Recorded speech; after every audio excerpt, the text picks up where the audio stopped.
نحن نعادي يهود حتى ولو أعادوا إلينا فلسطين لأنهم كفار. لو أن اليهود تركوا لنا فلسطين خلاص يبقوا حبايبنا؟ لا طبعا، عمرهم ما هيبقوا حبايبنا إطلاقا. عقيدتك في اليهود: واحد أنهم كفار، اثنين أنهم أعداء. مش أعداء عشان يحتلوا فلسطين، وإنما هم أعداء ولو لم يحتلوا شيئا. وإحنا كراهيتنا أو كرهنا لليهود من منطلق عقيدة. القرآن هو اللي بيدعونا أن احنا نكرههم وما نحبهمش. هؤلاء يعانوا من حالة نفسية مضطربة. والله مش أنا الذي أقول، القرآن الكريم وصفهم بأنهم لا يوجد لهم مثيل. لتجدن أشد الناس عداوة للذين آمنوا اليهود. يهلك هيك قرفة ناس لا عندهم لا دين ولا مبدأ ولا ضمير ولا. أنا أستنكر ممن يؤمن بالتطبيع معهم، ممن يؤمن بالجلوس معهم، ممن يؤمن أن هؤلاء بشر. ليسوا بشر وليسوا أناس وليسوا لا بذوات دين ولا ضمير ولا أخلاق. هؤلاء هم اليهود باختصار. وإن لنا عندهم نحن المسلمين لثأرا لا والله لن ينقضي إلا باستئصالهم بإذن الله تعالى. أعداء المسلمين بعد إبليس هم اليهود. من الذي قال ذلك؟ الله.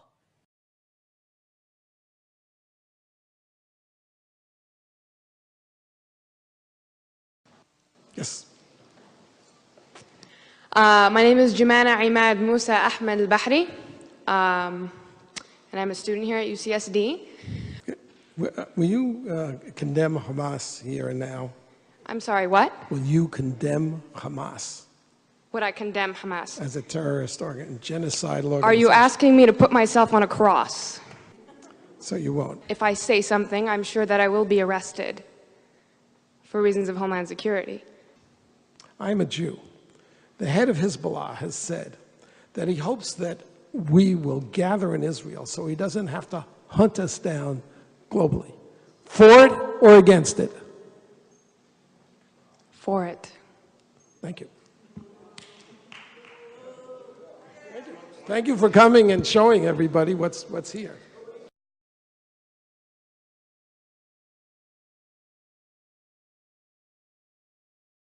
ABC 7 political reporter Mark Matthews is here now with the pro-Israel campaign and the person behind it. Mark. Carolyn, the ad says, in any war between the civilized man and the savage, support the civilized man. And it goes on to say, support Israel, defeat jihad. James Ashburn was surprised when he saw his bus roll up with the ad on the side. Ashburn took a picture of the ad, sent it to You Report at ABC 7. The pro-Israel ad was purchased by the American Freedom Defense Initiative, run by Pamela Geller. I showed the ad to Muslims going into Friday prayers at a San Francisco mosque. Support? Oh, no. No, I can't support Israel, no. The buses with the signs will continue to roll for at least the next 4 weeks. If I had my way, they'd be in every city in the United States of America, and if I can get the funding, that's exactly what's going to happen. The ads feature Adolf Hitler and accuse Muslims of, quote, Jew hatred. They're backed by the American Freedom Defense Initiative run by pro-Israeli blogger Pamela Geller. She's already run ads in New York City and Washington, D.C., and the ads call for stopping aid to Muslim countries. Despite the controversy, a judge ruled SEPTA must run them, so the ads are appearing on 84 buses all month long. Pamela, first off, a question I think a lot of people have, especially here in Philadelphia. What do you hope to accomplish, and why this strategy? Telling the truth is not hateful or intolerant. My problem is with the silencing of any criticism of Sharia and jihad. This is what we are opposing. The ads are the truth. now you're saying that truth is the new hate speech. Well, this is the low state of the national dialogue, but it's not going to stop me. There's a war here. There's a war on freedom, and there's a war on the truth, and people must stand up. There is a religious mandate. There is a religious imperative against the Jews in Islamic texts and teachings, and that is the root cause of the war on Israel. And most people don't know that, because there is no debate. And anytime you try to initiate a debate, you get attacked as a racist, Islamophobic, anti-Muslim bigot. And this is how they destroy the messenger, so that the message can't get out there.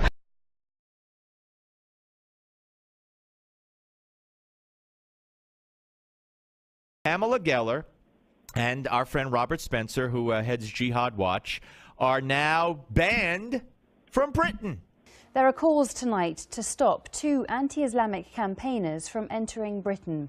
Robert Spencer and Pamela Geller are well known in America for their controversial views on Islam. Today we spoke to Robert Spencer, who's in America. He says he has a right to come here.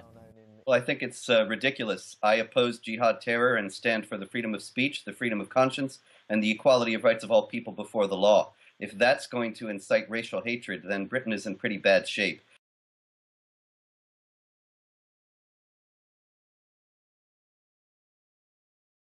There have been 21,000 violent acts of jihad resulting in deaths around the world since 9/11. There have been 0 acts of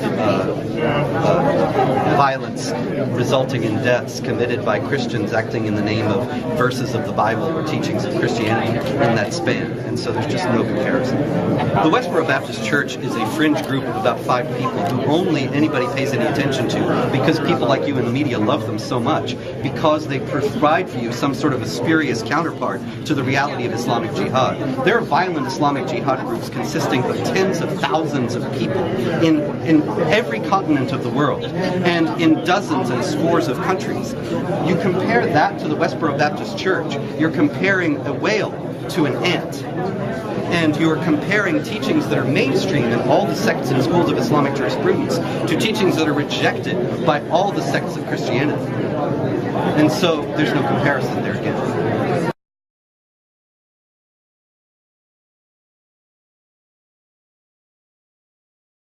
Most people, when they think of jihadists, think of some things like Benghazi or 9/11, what we would call jihad of the sword. Now remember, there's 4 kinds of jihad: sword, mouth, pen, and money. So just because your good Muslim friend doesn't seem like he's violent, which is what you expect out of a jihadist, doesn't mean that he's not a jihadist. There is a doctrine that all Muslims do not have to take part in jihad. Let me read you the verse. 9:122. The faithful should not all go out together to fight. If part of every troop remained behind, they could instruct themselves in their religion and warn the people that when they return to them, that they should guard against evil. So it is silly to think that every Muslim should be a jihadist with a sword. In a hair-raising number, the Pew Research Center reports on a new poll that as many as 1 in 4 young American Muslims condone suicide bombings against civilians. Every Muslim believes in jihad. Jihad is part of Islam, just Salah is part of Islam. Today, the kuffar, they want us to delete this aspect of our deen. And you can understand just in the simple fact of what is the definition of jihad. If you understand, who do you do jihad against? You don't do jihad against Muslims. Jihad is against the kuffar. So is there any kind of comments to surprise why they don't want Muslims to believe in jihad? Because they don't want us to do jihad against them. جهاد ابتدائي معناه غزو العالم من أجل نشر كلمة لا إله إلا الله محمد رسول الله في ربوع العالم.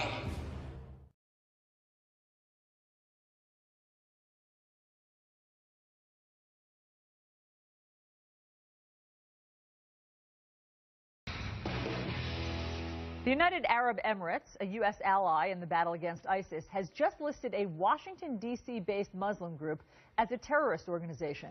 The Council on American Islamic Relations, also known as CAIR, is now on a list of 83 groups designated as terrorists. ISIS and al-Qaeda are also on that list. So let's talk about this with the Executive Director of CARE, Nihad Awad. Mr. Awad, thanks for being with us this morning. Thank you very much for having me, Alison. The UAE has not officially said why they included your group on its list, but there is a press report out of gulfnews.com, a website in the UAE, that says that CARE was included on the list because of your long-standing ties to the Muslim Brotherhood. It was November 24th, 2008. The largest Islamic charity in the United States was found guilty in the largest terrorist trial on U.S. soil. The Holy Land Foundation had given more than $12 million to Hamas, a foreign terrorist organization created to eliminate Israel through violent jihad. According to the Department of Justice, the Holy Land Foundation existed to support Hamas. It was created by its parent organization, the Muslim Brotherhood, to establish a network of organizations in the U.S. to spread an Islamist message and to raise money for the terrorist organization Hamas. 5 individuals were imprisoned as a result of this trial. 302 unindicted co-conspirators were revealed. Federal prosecutors presented internal Muslim Brotherhood documents written in the 1980s and the early 1990s during the trial. These documents explain the history and doctrines of the Muslim Brotherhood, known as the Ikhwan, the group, or the Brotherhood.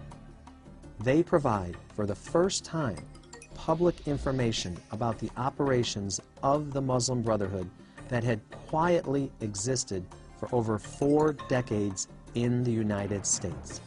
The documents were written by the Ikhwan leaders themselves. They were accepted as valid by the defendants and admitted at trial without protest. Akram wrote, "The Ikhwan must understand that their work in America is a kind of grand jihad in eliminating and destroying the Western civilization from within and sabotaging its miserable house by their hands and the hands of the believers, so that it is eliminated and God's religion is made victorious over all other religions." Without this level of understanding, we are not up to this challenge and have not prepared ourselves for jihad yet. It is a Muslim's destiny to perform jihad and work wherever he is and wherever he lands until the final hour comes. The memo was the official strategy of the Muslim Brotherhood to create civilization jihad, to destroy the Western civilization from within using our laws and traditions. The creed of the Muslim Brotherhood remains the same today. God is our objective. The Koran is our constitution. The Prophet is our leader. Jihad is our way, and death for the sake of God is the highest of our aspirations. Akram then concluded his explanatory memorandum by listing 29 organizations as, quote, "a list of our organizations and the organizations of our friends." We are an independent American organization. And Mr. Awad, also you know that CARE has come under the microscope even here in the United States, that the FBI said that it had done a 15-year-long investigation saying that they linked CARE to funding for Hamas.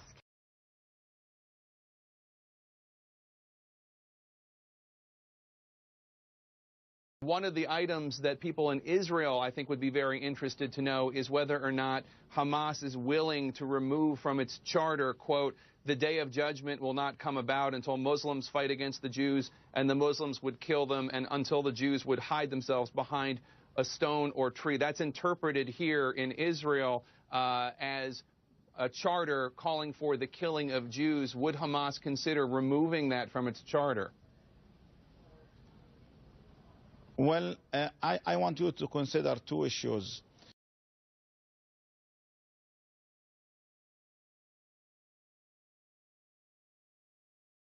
Unlike the Israelis who does not believe in Jesus or Muhammad. Would you consider removing that from the charter? Excuse me, let me continue that. So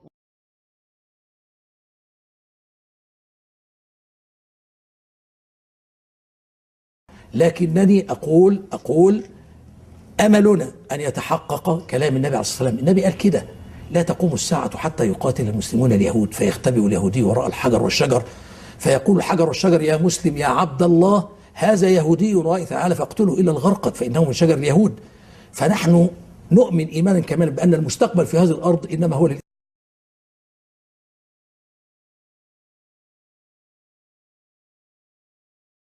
The day of judgment will not come about until Muslims fight against the Jews and the Muslims would kill them, and until the Jews would hide themselves behind a stone or tree. That's interpreted here in Israel as a charter calling for the killing of Jews. Would Hamas consider removing that from its charter?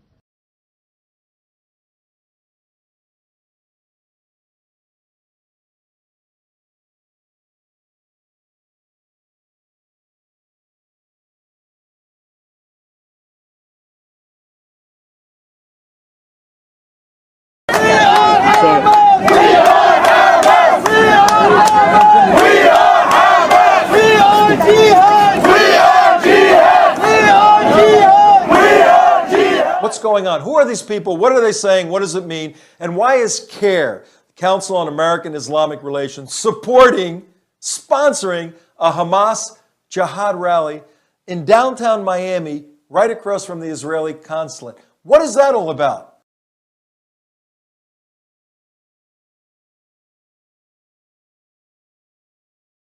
Well, very simple. CARE is Hamas. How do they live and act? Take a look at this frightening and shocking piece of footage where these individuals, sponsored by CARE is Hamas, attacked, assaulted, committed battery against one of our own cameramen. This man is a Zionist. He has this scarf around his neck to try to blend in. He's filming us all so he can send it to his pro-Israel websites, okay? Just let everybody know he's not one of us. Don't touch me. You want to go to jail? Yeah, I want to. You want to go to jail? Don't touch me. Go to jail. Don't touch me. Don't touch me. Sir, you were in public. You have no expectations of privacy in public. Here. There you go. There you go. Brother, I can touch anybody I would You like can't to. touch me. I can touch. I can. We're not afraid. Do not let Israel. No, you see my face? I see your face, buddy. Okay, don't fuck with me. I'm going to jail. I don't give a fuck. I'm going to jail. You want to reinforce you? You want to reinforce you? What are you going to stab me with your pen? Are you going to stab me with your pen? Fine. You're not bothering me. You're not bothering You me. have no expectation to not be filmed in public property. That is correct. So have at it. I don't give a shit. You're going to kill me? Say that again. I want to kill you, motherfucker. We shahid Habib Allah. We shahid Habib Allah. La ilaha illallah. La ilaha illallah. We shahid Habib Allah. We shahid Habib Allah. Let's go Hamas. Let's go Hamas. Let's go Hamas. Let's go Hamas. Let's go Hamas. Let's go Hamas. Let's go Hamas. Let's go Hamas. We are Hamas. We are Hamas. You know, not only the fact that they have such access to universities, they are also invited to the White House. CARE has been invited to the State Department. They have access to public schools across the United States. They're touted as the representative of the Muslim community in the United States, and they're a foreign organization that receives most of its funding from foreign Middle East-based individuals who they list as anonymous. CARE received its founding money from the Holy Land Foundation, which is taken down from material support for terrorism. They received their founding money from the radical Wahhabi regime of Saudi Arabia. The fact that this organization even exists with 501c3 tax-exempt status in the United States is itself outrageous. I mean, this is a group that Senator Chuck Schumer said, quote, has ties to terrorism, and its founders have intimate links to Hamas. This is an organization whose co-founder, Omar Ahmad, said Islam is to be the dominant authority in America. This is an organization who has come out against legislation proclaiming the Constitution as the supreme law in the land. So God is our objective. The Koran is our constitution. The Prophet is our leader. Jihad is our way. and death for the sake of God is the highest of our aspirations. Our fifth story out front now is a controversial ad that many say is hateful toward Muslims. It will be showing up at New York City subway stations next week. And here's what it reads. In any war between the civilized man and the savage, support the civilized man. Support Israel. Defeat jihad. New York's Metropolitan Transportation Authority tried to reject this ad, but a federal judge ruled it free speech and forced them to put it up. Out front tonight, the woman behind the ad, Pamela Geller. I asked her why she's doing it. I'm running them because I can. All right, so you can. But does that mean that you should? Well, why should we allow only one narrative out there? I think we need to talk about this. The fact that there's been such a visceral reaction to these ads, and particularly in the media, it, to me, speaks to a much larger problem. The problem is this increasing Sharia. The blasphemy laws under the Sharia says you cannot offend Islam, you cannot criticize Islam. But when you say one narrative, I see your ad, and I see the same narrative that an anti-Israel ad would have. It's a narrative of hate. Really? I have to tell you, I think any war against innocent civilians is savagery. I think the tens of thousands of rockets coming into Israel from Gaza, targeting homes and schools is savagery. I think the murder of the Fogel family was savagery. I think the blowing up of a bus in Bulgaria, Jewish women and children on holiday, is savagery. I think Daniel Pearl's beheading is savagery. I think that there is... But why call the whole religion savages? How am I doing that? There's no Islam in the ad or Muslim in the ad. Okay, but the word jihad actually means struggle in technically in the Quran to improve yourself, to make yourself a better person. It doesn't mean just going out and suicide bombing people. Well, I beg to differ. But that is what the word means. It means struggle. Actually, in the Quran, nothing speaks to a spiritual struggle. It's all holy war. And the jihadists that are committing jihad are citing Quranic chapter and verse as a holy war. And they may be, and I don't think that there's anybody in that religion, right, people who would say, okay, I'm all right with that. The vast majority of Muslims would say that our religion is a religion of peace and tolerance and love, just like Jews would say, or Christians would say. But Christians are not beheading people and slaughtering people in the name of Christ, and Jews are not doing it in the name of Hashem. There is a faction. There is a very significant faction of devout Muslims, jihadists, that believe in this. Now, clearly all Muslims do not sanction jihad and do not sanction what's going on, these violent protests. But I will not abridge my speech. I will not sacrifice my speech so as not to offend savages. And we do need to talk about this, Erin. There have been let's talk about the word savage, all right? Okay. The word savage, dictionary word, when we refer uncivilized and barbarous. Obviously, over history, this has been a word that has been used in very, very racially negative terms about African Americans. It's a word that is, I think, fair to say, people feel is very negative and derogatory. So why did you choose to call them savages? Because any war on the civilized man or innocent civilians is savagery. And you're accusing me of thought crimes. You're implying, you're twisting the message. There's a misinterpretation here. Any war on innocent civilians is savagery. It is a word, it is a dictionary-defined word. I frankly cannot cotton to this twisting of the word that it means something else. I meant what I said, and I stand behind it. There had been over 20... What you said, though, was you're doing this because you have free speech. No. And just because I can come out and say all kinds of things about somebody because I can say it doesn't mean that I say it.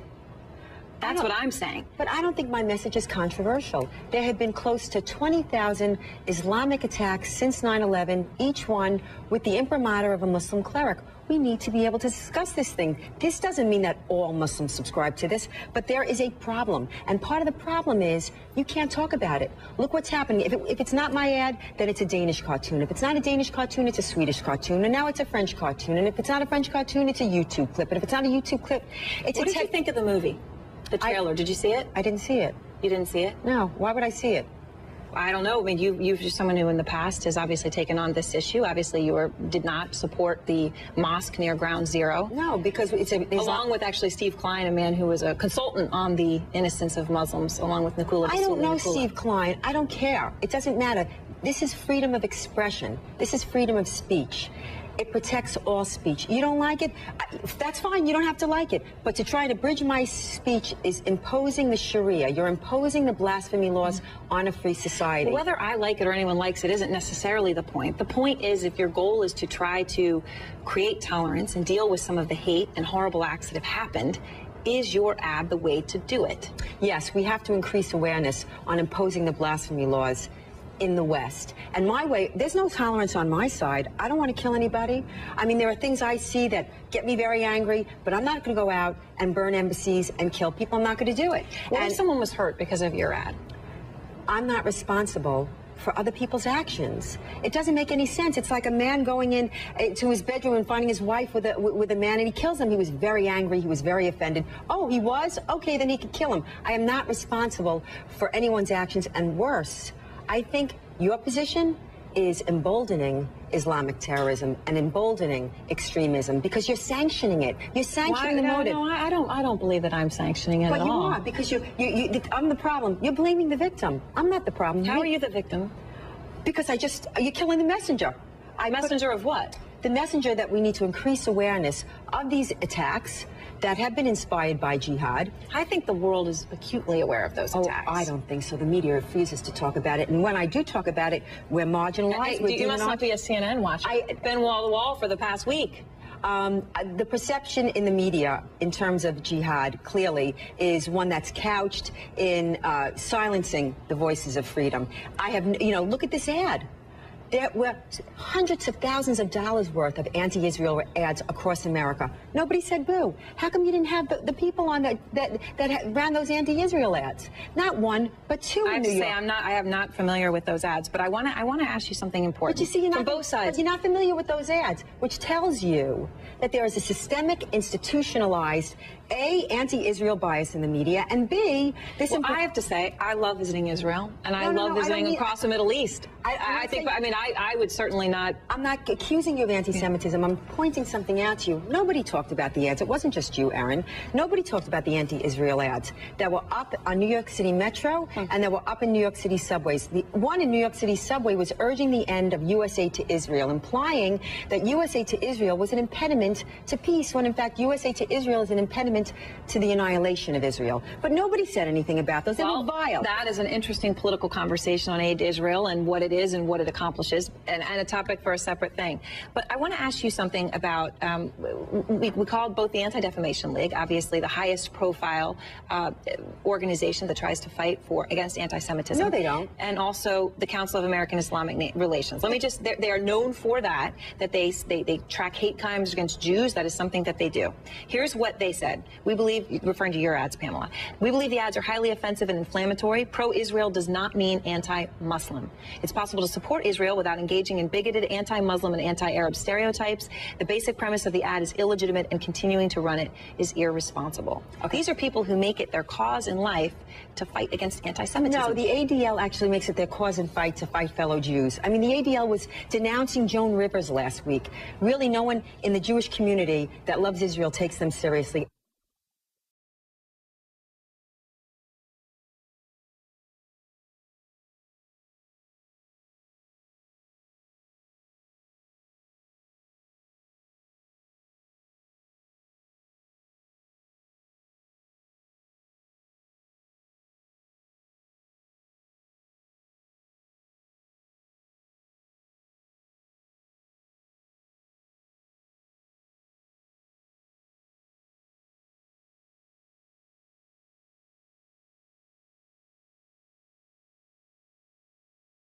Really, no one in the Jewish community that loves Israel takes them seriously. And CARE is a Muslim Brotherhood group. That is the organization, right? Council of American Islamic Relations. They said these are hate ads and part of a larger problem. CARE was named as an unindicted co-conspirator in the largest terrorist funding trial in our nation's history. They was named as Muslim Brotherhood. They're a Hamas group in America. Hamas is the first paragraph of their charter calls for the annihilation of Israel. Is CARE ever going to support me and support freedom? Of course not. They're not. To me, they're not a legitimate group. To me, they're a subversive group whose stated goal, according to an internal captured document in the Holy Land trial, was to eliminate and destroy Western civilization from within.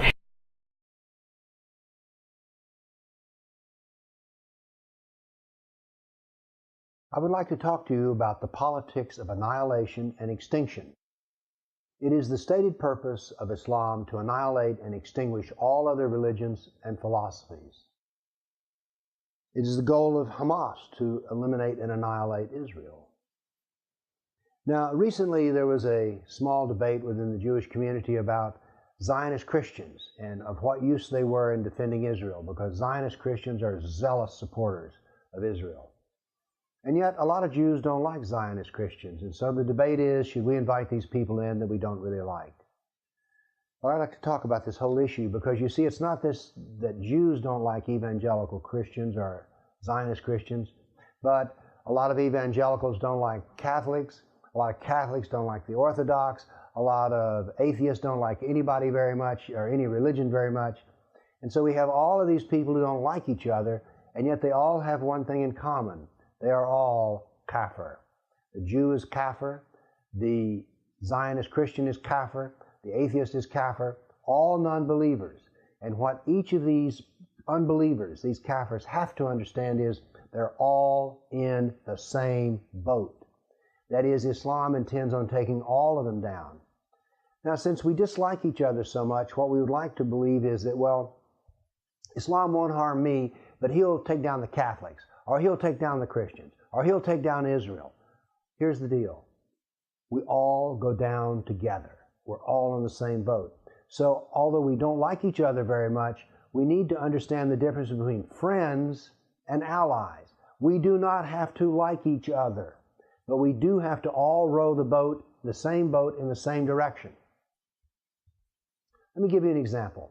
During the Second World War, Churchill, a wonderful man, said that he had two problems that wouldn't go away. The first problem was Hitler. The second problem was Charles de Gaulle, who was head of the French and was an ally of the English. But what he was saying is that de Gaulle was a very difficult man to get along with. And he was. But the fact is that whether you like de Gaulle or not, we were all part of the same Allied system which was trying to defeat the Nazis. And this is what is true here. We're not trying to form some sort of big commune in which everybody's just going to, love each other so much. No, no, no, no, no. What we have to do is to be allies together whether we like each other or not. So the atheist has to get comfortable with the Christian has to get comfortable with the Jew, who has to get comfortable with the Hindu, with whoever else, because we all share the same fate, annihilation, extinguish. So imagine, if you are a profound Obama voter and an uber progressive, and your child is in a burning building, and a man who's an arch conservative, maybe even a Tea Party member, runs in and rescues your child and brings him out, would you throw the child back into the fire saying, oh no, I don't want to be any of my family rescued by somebody who's a Tea Partier? No, you'd be grateful, because you're threatened with extinction. We need to understand that we are all threatened with extinction, and we have to settle in to be allies with each other. We don't have to like each other. So what do I say to the Jews about the evangelical Zionist Christians? Smile, like them or not, smile, and try to work with them. Because you see, Israel needs every ally it can get. As a matter of fact, every Kafir group needs all the allies it can get. And that's what we should strive for. Allies, not friends, because we're faced with extinction. I want to kill you, motherfucker.